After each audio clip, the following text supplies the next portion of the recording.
Welcome back, everyone, to another week and another episode of Interventions and Detentions. I'm your host, Brad. And this episode today is coming to you from a listener, hopefully listener, former peer of mine, Julie Rasball. She commented last week on social media posts for Interventions and Detentions when I was kind of like digging for some topics. And she said, why don't you do one on attendance, Brad, and the importance of attendance? And I know where Julie's coming from. Julie's a former secretary for a corporation I worked at. She probably dealt with attendance and attendance phone calls for most of her day working at the school. And I do think this is a great topic that we're going to jump into today. One that's kind of timely for me, and I'll explain that in just a minute. But this is episode 2:28, season 2, episode 28. Man, I can't believe I'm up to 28 already this year, and there's a lot of year left to go. We're not even to spring break in my corporation yet. We got 2 more weeks, so about a week and a half. But anyway, this episode's called Everyday Counts, Attendance Matters in Indiana Schools. And why we're focusing on Indiana schools, well, one, because that's where I'm at. I'm at Indiana, Northeast Indiana. And Indiana just come out with some new guidelines for school accountability the last 2 weeks. And guess what? The one common factor for accountability across all grade levels is going to be attendance, student attendance. So that's why I feel like this is timely for me anyway, because it's come up in our admin discussions on how we're going to track all these different things. Attendance probably being the easiest one. However, it's the one that we have probably the most little control over. I mean, test scores are obviously going to be a part of accountability that I also feel like it's hard to control those things as well. Teachers can do the best that they can do in the classroom instructionally and get those kids ready to take the test. But when it comes down to sitting in front of that test, I've always complained because what's in it for the kid? They don't realize how important their performance on those tests are for us as a school. The reflection of, just how the teacher does, how the school does, and the letter grades that we get that are assigned to it. And I've tried bribes, I've tried incentives over the years, and it's really, really hard for kids to give us the best on a test that they don't really care about. And I can't blame them, but that's probably a whole other episode. We do the same sort of thing often with attendance. We offer incentives and rewards for showing up every single day.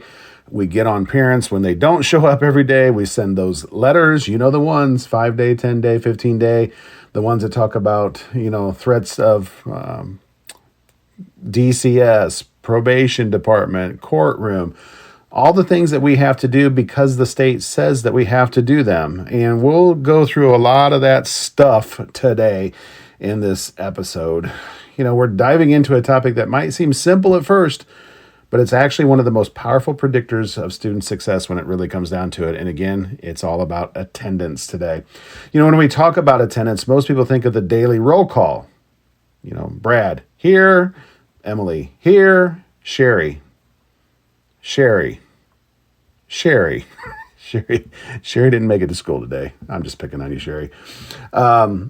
Every day a student misses school, it's not just a missed math problem or a missed reading assignment. It's a missed opportunity, an opportunity for growth, learning, and social development. It's a day where a student misses connection with their peers and with their teachers.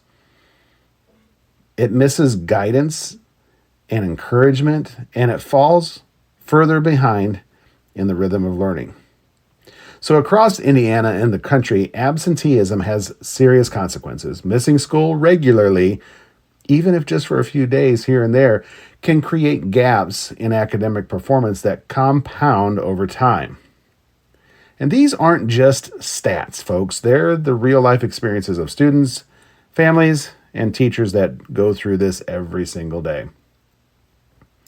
And now, like I said, here in Indiana, attendance is becoming more than just an individual concern. The state is including chronic absenteeism as a factor in school accountability grades. That means attendance isn't just about students showing up every day. It's about how schools are going to be evaluated, how resources are going to be allocated, and how school improvement is ultimately measured. Schools are being held accountable for ensuring students are present and engaged. So in this episode, we're going to cover everything that we can about attendance, Indiana attendance laws, research on why attendance matters, how schools intervene with students and families, strategies and incentives to encourage consistent attendance, and the implications that tie back to school accountability. So by the end of this episode, my goal is for you to see attendance not as a simple rule, but as a critical lever for equity, opportunity, and student success. And I think if parents are listening, hopefully this will help maybe make some sense and understanding of our attendance policies and why we as administrators in school probably come off like we're harping a lot of times on you getting your kids to school. There's so many other factors for them and us being accountable other than just being in their seat that day. So let's take a little look here and dive right into it. Why attendance really does matter. Well, let's start with the basics. Why does it matter so much? Well, across the country, like we said, chronic absenteeism, which means missing a significant number of school days, is a serious concern. Nationally, about 14% of students are chronically absent, which means they're missing enough school to negatively affect their learning. In elementary school, missing as few as 18 days in a year, less than 1 day a week, can significantly impact reading and math performance for a student. Attendance is not just about academics. Being present in school allows students to develop social skills, emotional intelligence, and resilience. A child who misses class repeatedly may not engage in collaborative activities, discussions, or problem-solving opportunities with his or her peers. These social and cognitive skills are critical for success, not just in school, but in life. Research confirms that chronic absenteeism has long-term consequences for students. Students who are absent frequently in early grades are less likely to perform at grade level in middle school. They're more likely to struggle in high school and are less likely to graduate on time. Beyond the academics, absenteeism predicts socioeconomic outcomes, including future employment opportunities and ultimately earned income. Attendance is also an equity issue. Students from low-income families, those with disabilities, and students facing health or family challenges are disproportionately affected. These students may miss school due to transportation issues, like we just don't have a car that runs. Maybe medical appointments, family responsibilities. Mom needs to go to work. There's a baby at home and I need somebody to care for my child. So older sibling that's in elementary school, you get to stay home today to take care of brother or sister. And there's other barriers as well. But without targeted support, absenteeism can widen achievement gaps and deepen inequities. Consider two students in the same classroom. Student A misses multiple days each month due to a chronic illness. Student B attends consistently, even on days when learning feels challenging. By the end of the year, student B has maintained continuity of instruction, built stronger relationships with peers and teachers, and developed habits that support long-term learning. Student A, despite equal potential, may struggle just to keep up academically and socially. Attendance also affects school culture. When a significant number of students are absent, teachers must reteach material, classroom momentum slows down, and students who attend consistently are going to start to feel frustrated. Chronic absenteeism isn't just an individual problem, it's a community challenge. It affects the whole school, every classroom. The data shows that early attendance patterns predict future outcomes. Students who attend regularly in kindergarten and first grade are significantly more likely to read at grade level by third grade. In contrast, students with frequent absences in those early years are more likely to struggle in middle and high school.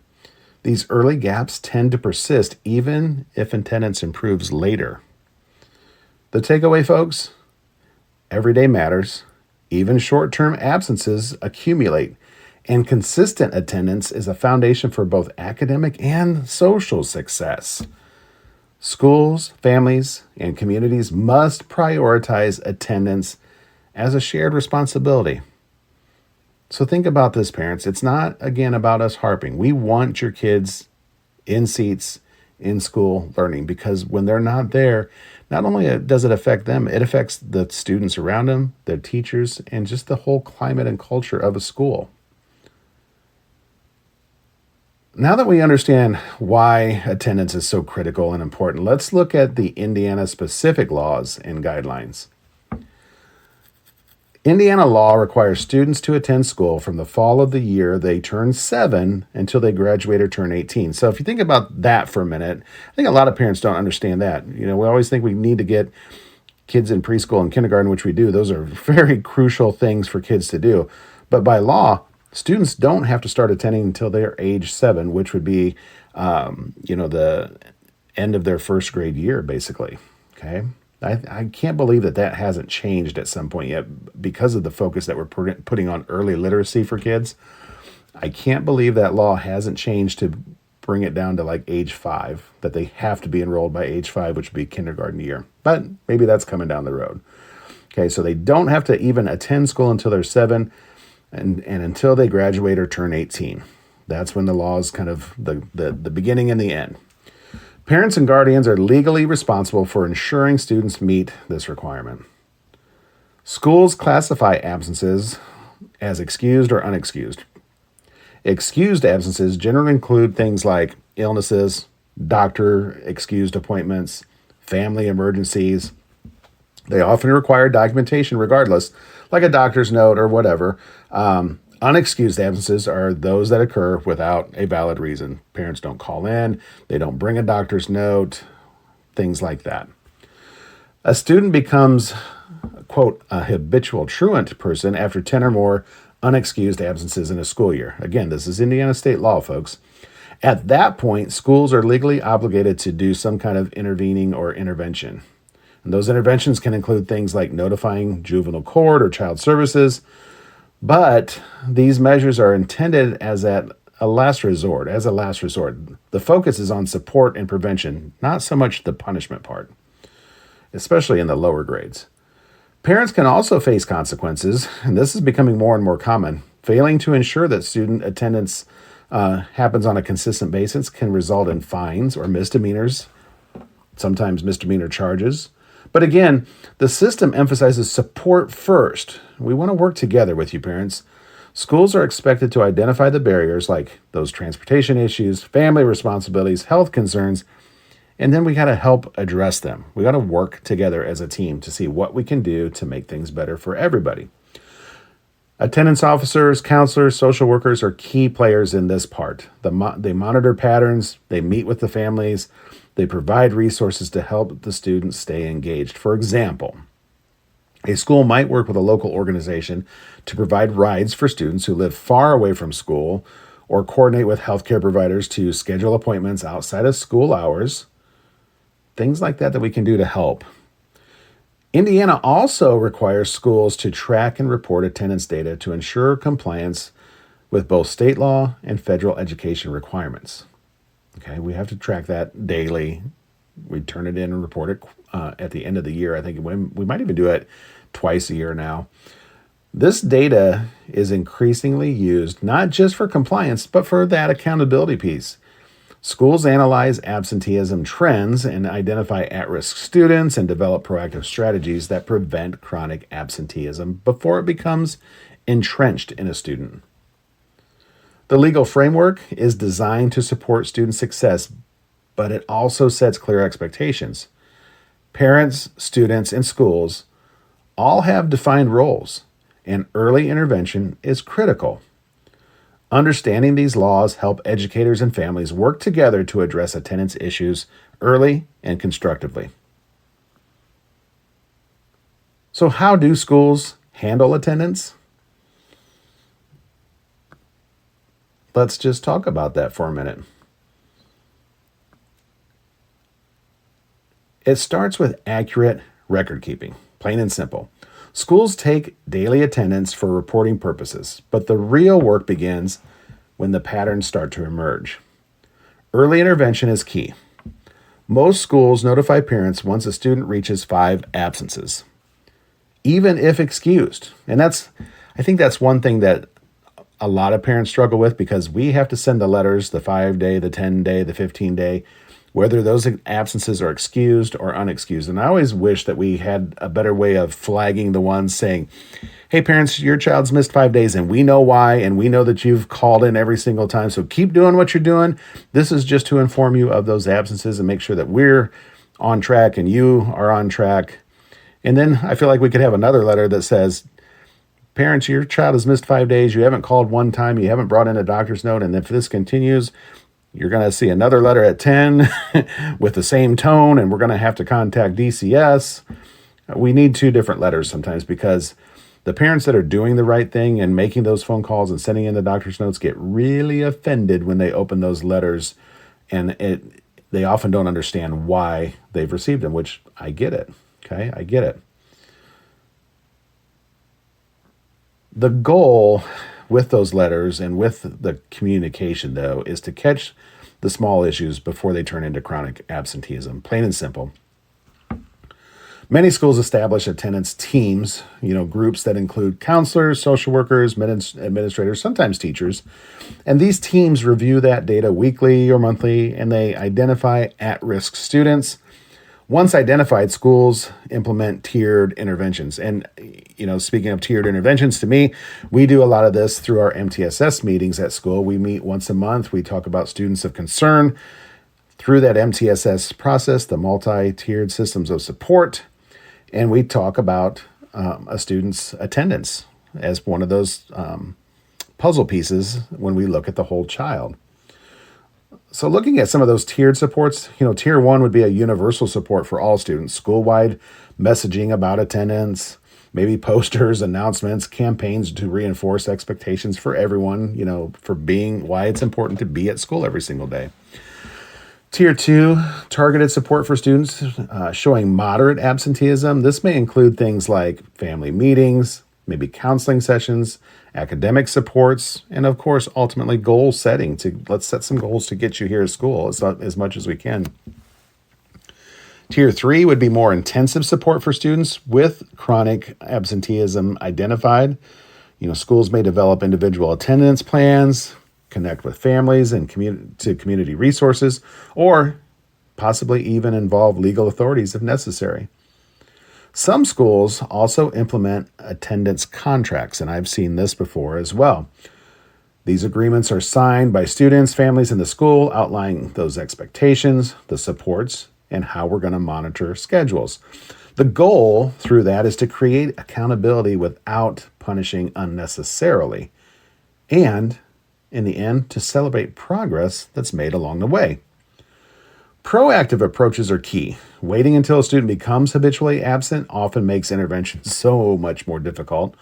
Proactive strategies may include, personalized support, peer mentoring, academic catch-up programs, and family engagement strategies. Again, working together, not against one another. Attendance interventions also take a whole child approach. Chronic absenteeism is rarely about motivation alone. It often stems from barriers like health issues, those family responsibilities, or even transportation needs. Schools that address these root causes at the beginning see the greatest success. For example, a school might coordinate with a local nonprofit to provide rides or adjust bus schedules to accommodate families. They might partner with health providers to schedule appointments outside of school hours so the student who needs those medical appointments doesn't have to miss school to get to them.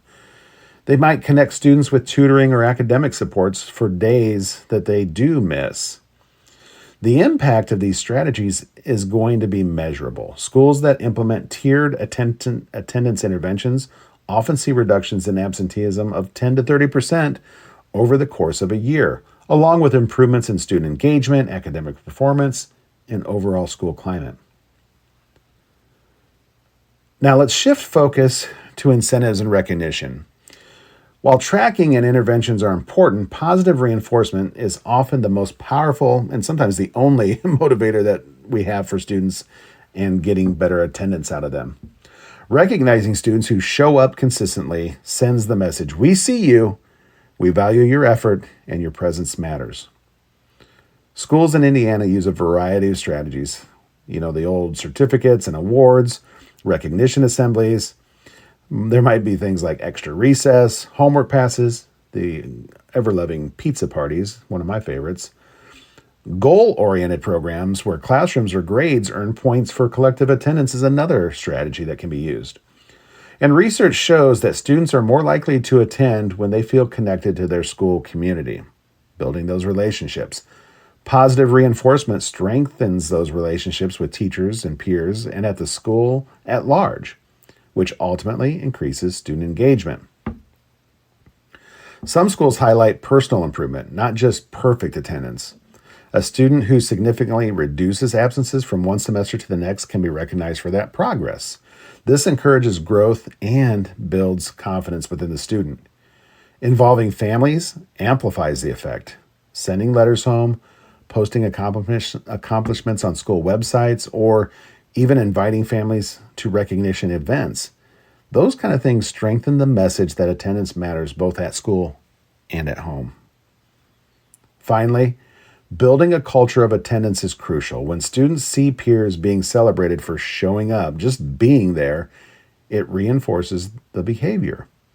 Peer influence combined with structured recognition creates a school environment where attendance becomes a shared value rather than just a rule.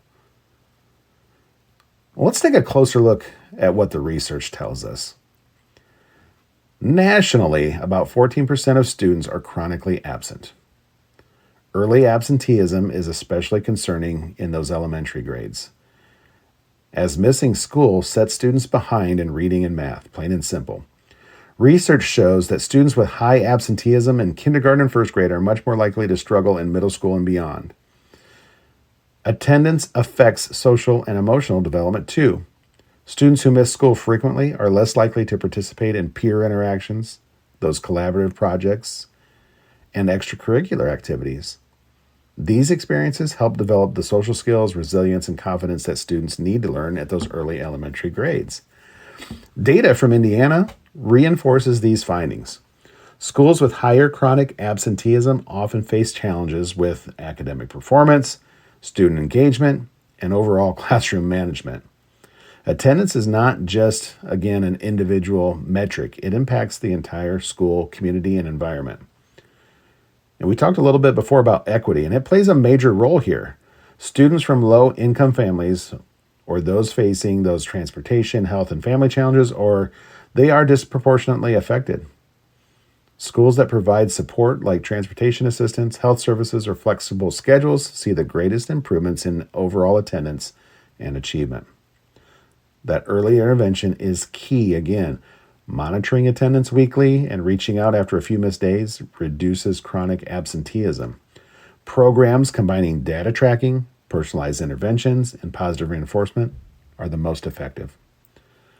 The stakes are high, okay? Chronic absenteeism predicts long-term academic and life outcomes. Students who are absent frequently are less likely to graduate high school, period, which affects future employment and income, like we said.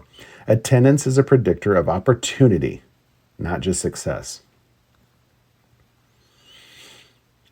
Attendance in Indiana is now a key factor in school accountability, which I alluded to at the beginning of this episode. The state just come out recently with new accountability guidelines for schools K through 12.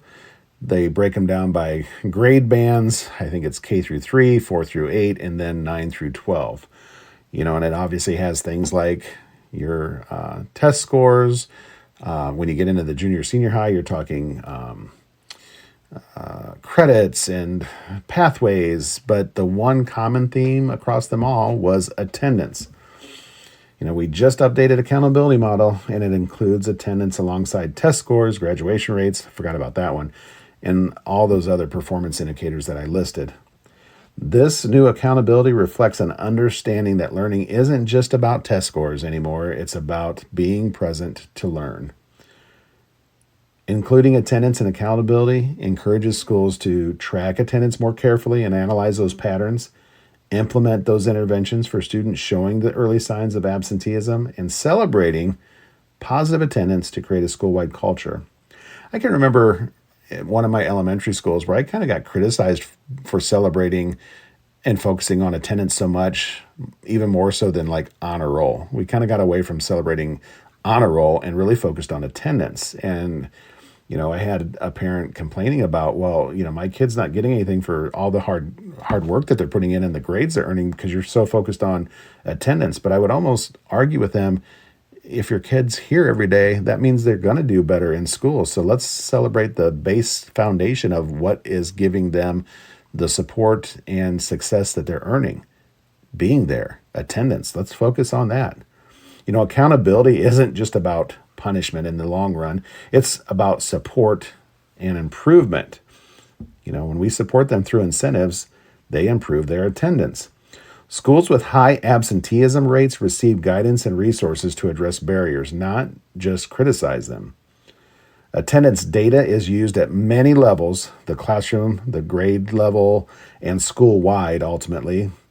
This informs decision-making for the administrators by allocating support staff like counselors and social workers, planning interventions for at-risk students, adjusting programming, schedules, or transportation to reduce absences for students. Community engagement is also important and critical.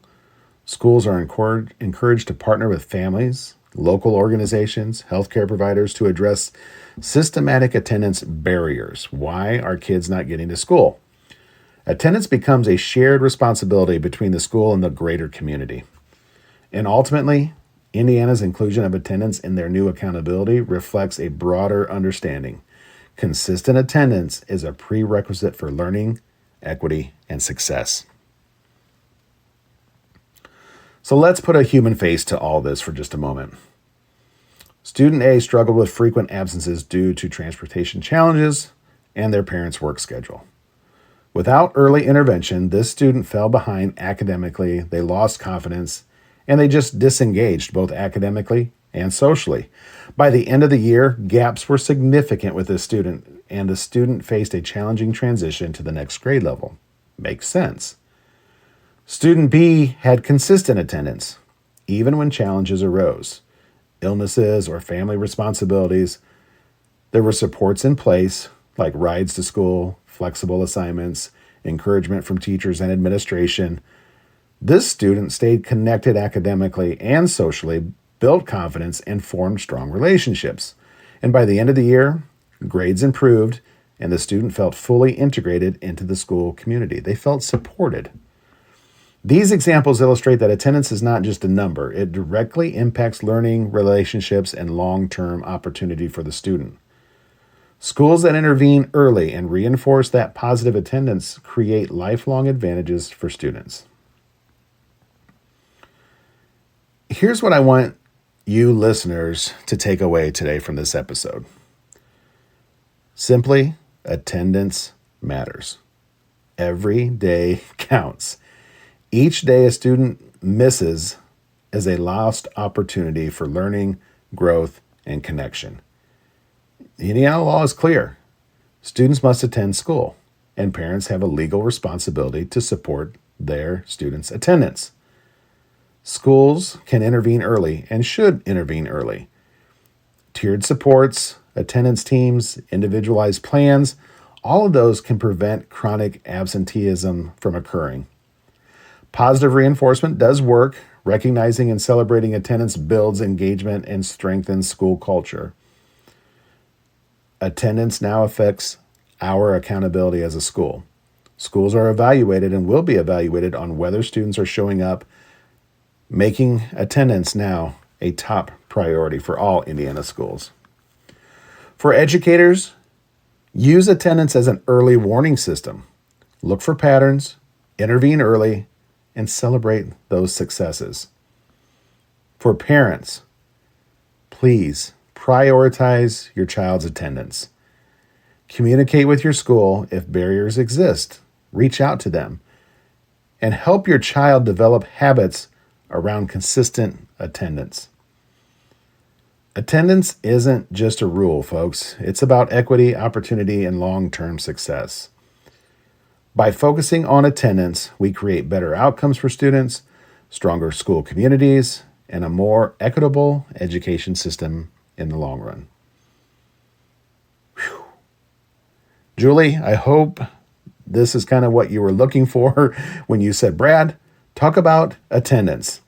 Julie, if it's not, hit me up and we'll take it another direction. But this was a lot of information in a 30-minute episode of Interventions and Detentions. But I hope it was informative. I hope educators, parents, community members get something out of it other than attendance matters. Because at the end of the day, that's the bottom line. Attendance does matter. I thank you for joining me again this week on Interventions and Detentions. Let's keep working together to make every day count for our kids. Tune in each week. New episodes come out on Friday mornings, 8 a.m., maybe a few minutes before. You can find us on every possible platform, I think. There's probably some podcast episode or platforms that we're not on yet, but hey, we're on the major ones. We're on Apple, we're on Spotify, iHeart, YouTube. Pretty much wherever you can find a podcast, you can find Interventions and Detentions. So look us up, check us out on social media. We're on Insta, Facebook, LinkedIn, TikTok, X. We try to post everywhere. I try to keep it out in front of you as much as we can. Keep sharing, keep coming up with ideas for us. For me, I say us, it's just me. It's just me on the mic anymore. Haven't had a guest in a while. If you want to be a guest, hit me up. I've got some waiting in the wings that I need to start reaching out to. But it's just been easier lately to drop an episode topic and run with it. So, all right, I'm going to quit rambling now. It's time to call it a night. Interventions and Detentions, folks. You know what it is. It's where the real learning begins. Tune in again next week. This is your host, Brad, saying thanks for hanging out today. We'll see you next week.